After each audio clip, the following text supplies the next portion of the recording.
Welcome to ராஜாவட்டி kitchen. நம்ம கிச்சனில் நம்ம இன்றைக்கி என்ன ரெசிபி பார்க்க போகிறோம் அப்படின்னா, நம்ம இன்றைக்கி நீர் தோசை தான் நம்ம செய்ய போகிறோம். ரொம்ப ஈஸியான முறையில் செய்ய போகிறோம். வாங்க எப்படி செய்யலான்னு பார்க்கலாம். வாங்க வீடியோக்குள்ளே போகலாம்.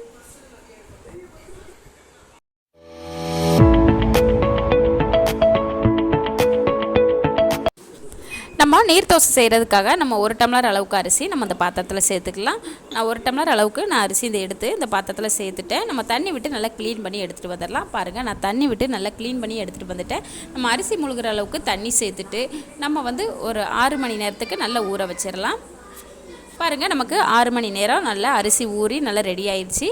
நல்லா க்ளீன் பண்ணிவிட்டு நம்ம இந்த மிக்ஸி சாரில் நம்ம அரிசியை மட்டும் சேர்த்துக்கலாம். பாருங்கள், நம்ம தண்ணியை இருத்துட்டு நம்ம அரிசியை மட்டும் நம்ம சேர்த்துட்டோம். நம்ம எந்த டம்ளரில் நம்ம அரிசி எடுத்துக்கிட்டோமோ அதே டம்ளரில் 1/2 டம்ளர் அளவுக்கு நம்ம தேங்காய் சேர்த்துக்கலாம். நான் இந்த டம்ளர் அளவுக்கு தான் நான் 1 டம்ளர் அளவு அரிசி எடுத்துக்கிட்டேன். இதே டம்ளர் அளவுக்கு 1/2 டம்ளர் அளவு நம்ம தேங்காயும் சேர்த்துடலாம். அடுத்ததாக நம்ம கொஞ்சமாக தண்ணி சேர்த்துட்டு நல்லா நைஸாக அரைச்சி எடுத்துகிட்டு வந்துடலாம். எந்த அளவுக்கு நம்ம நைஸாக அரைக்க முடியுமோ அந்த அளவுக்கு அரைச்சி எடுத்துக்கலாம். பாருங்கள், நம்ம இந்த அளவுக்கு நம்ம அரைச்சிக்கிட்டோம்னா போதும். நல்ல நைஸாக அரைச்சிடணும். எந்த அளவுக்கு நமக்கு அரைக்க முடியுமோ அந்த அளவுக்கு அரைச்சி எடுத்துக்கணும். நம்ம வேற ஒரு பாத்திரத்தில் சேர்த்துக்கலாம்.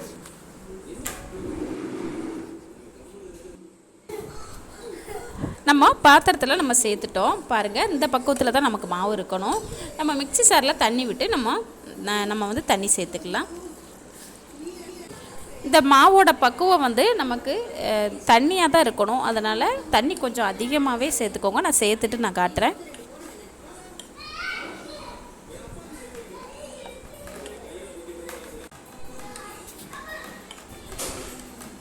பாருங்கள், நமக்கு மாவு இந்த பக்குவத்தில் தான் இருக்கணும். தண்ணி விட்டு நல்லா லூஸாக இருக்கணும். இந்த அளவுக்கு அவ்வளோதாங்க. நமக்கு மாவு ரெடி ஆயிடுச்சு. அடுத்ததாக நம்ம சட்னி ரெடி பண்ணிடலாம். நம்ம தண்ணி சட்னி தான் நம்ம செய்ய போகிறோம். நம்ம ஸ்டவ் ஆன் பண்ணி கடாயை எடுத்து வச்சிடலாம். 1/2 டேபிள் ஸ்பூன் அளவுக்கு உளுந்தம்பருப்பு நம்ம சேர்த்துக்கலாம். சேர்த்துட்டு நல்லா கலந்து விட்டுறலாம். நான் வறுத்த வேர்க்கடலை தான் சேர்க்குறதுனால நான் ஃபஸ்ட்டு லைட்டாக உளுந்தம்பருப்பை வறுத்து எடுத்துக்கிட்டு அடுத்ததான் நான் சேர்த்துக்கிறேன். நீங்கள் பச்சை வேர்க்கடலையாக இருந்தால் நம்ம உளுந்தம்பருப்பு சேர்க்குறப்பமே சேர்த்துக்கோங்க. அடுத்ததாக 1/2 டேபிள் ஸ்பூன் அளவுக்கு பொட்டுக்கடலை சேர்த்துக்கலாம். அடுத்ததாக 2 டேபிள் ஸ்பூன் அளவுக்கு நம்ம வேர்க்கடலை சேர்த்துட்டு நல்லா கலந்து விட்டுடலாம். நான் வேர்க்கடலை வறுத்த வேர்க்கடலை தான் சேர்த்துருக்கிறேன். நீங்கள் பச்சை வேர்க்கடலையாக இருந்துச்சுன்னா நீங்கள் உளுந்தம்பருப்பு சேர்க்குறப்பமே சேர்த்துக்கோங்க. நல்லா பொறுமையாக கலந்து விட்டுடலாம். இந்த டைமில் ஒரு சின்ன நெல்லிக்காய் சைஸ் அளவுக்கு நம்ம புளி சேர்த்துக்கலாம். 3 எண்ணம் மிளகாய் சேர்த்துக்கலாம். சேர்த்துட்டு நல்லா கலந்து விட்டுடலாம்.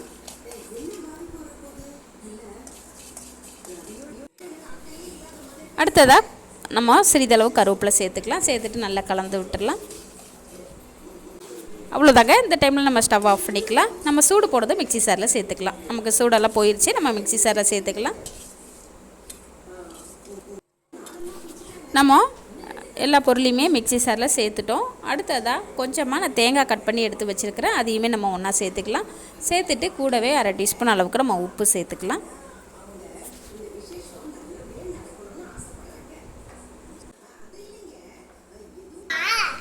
அவ்வளோதாங்க.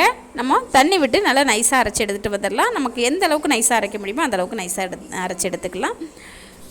பாருங்கள், நமக்கு ரெடி ஆயிடுச்சு. நம்ம வேற ஒரு பாத்திரத்தில் சேர்த்துக்கலாம். வேற ஒரு பாத்திரத்துலேயும் நான் சேர்த்துட்டு நான் மிக்ஸி சாரில் கொஞ்சமாக தண்ணி விட்டு எந்த அளவுக்கு நமக்கு தண்ணி சட்னி தான் நம்ம செய்கிறோம். தண்ணியாக வேணுங்கிறத பொறுத்து நான் தண்ணி சேர்த்துக்கிட்டேன். உங்களுக்கு எந்த அளவுக்கு தண்ணி வேணுங்கிறத பொறுத்து நீங்கள் சேர்த்துக்கோங்க. அடுத்ததான் நம்ம தாளிப்பு ரெடி பண்ணிடலாம். ஸ்டவ் ஆன் பண்ணி கடாயை எடுத்து வச்சிடலாம். ஆயில் சேர்த்துக்கலாம். கடுகு உளுந்தம்பருப்பு சேர்த்துக்கலாம். வரமிளகா கட் பண்ணி சேர்த்துக்கலாம். சிறிதளவு கருவேப்பிலை சேர்த்துக்கலாம். அவ்வளோதாங்க, தாளிப்பு நமக்கு ரெடி ஆயிடுச்சு. நம்ம சட்னியோட நம்ம சேர்த்துட்டு நல்லா கலந்து விட்டுடலாம். அவ்வளோதாங்க, சூப்பரான டேஸ்டியான ஹெல்த்தியான நமக்கு தண்ணி சட்னி சூப்பராக ரெடி ஆயிடுச்சு. இதே போல் நீங்களும் ட்ரை பண்ணி பாருங்கள். அடுத்ததாக நம்ம தோசை ரெடி பண்ணிடலாம். பாருங்கள், நமக்கு நீர் தோசை நம்ம செய்கிறதுக்கு நமக்கு இந்த அளவுக்கு தண்ணி விட்டு லூஸாக இருக்கணும் மாவு. நம்ம ஸ்டவ் ஆன் பண்ணி நம்ம தோசைக்கல் எடுத்து வச்சிடலாம். பாருங்கள், தோசைக்கல்லுமே நமக்கு சூடாயிடுச்சு. நம்ம மாவு எடுத்து தோசைக்கல்லில் நம்ம சேர்த்துக்கலாம். நம்ம தோசைக்கல்ல மாவு சேர்க்குறப்போ நம்ம இந்த மாதிரி தான் நம்ம சேர்த்துக்கணும். ரவை தோசைக்கெல்லாம் நம்ம சேர்ப்போம் இல்லையா, அதே போல் தான் ஆயில் ஆட் பண்ணிக்கலாம். நம்ம ஒரு மூடி போட்டு வேக வச்சுக்கலாம்.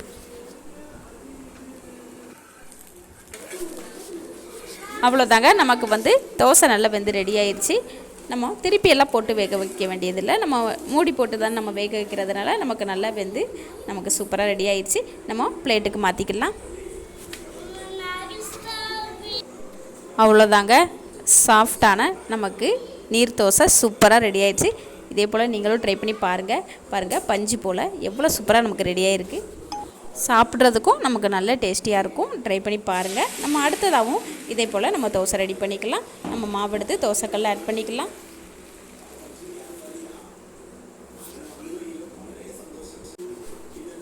பாருங்கள், நமக்கு தோசை நல்லா வெந்து ரெடி ஆயிடுச்சு. நம்ம பிளேட்டுக்கு மாற்றிக்கலாம். அவ்வளோதாங்க, சூப்பரான டேஸ்டியான நமக்கு நீர் தோசை சூப்பராக ரெடி ஆகிடுச்சு. பாருங்கள் எவ்வளோ சாஃப்டாக நமக்கு ரெடியாக இருக்குது. நீங்களும் இதே போல் இதே அளவுகளில் ட்ரை பண்ணி பாருங்கள்.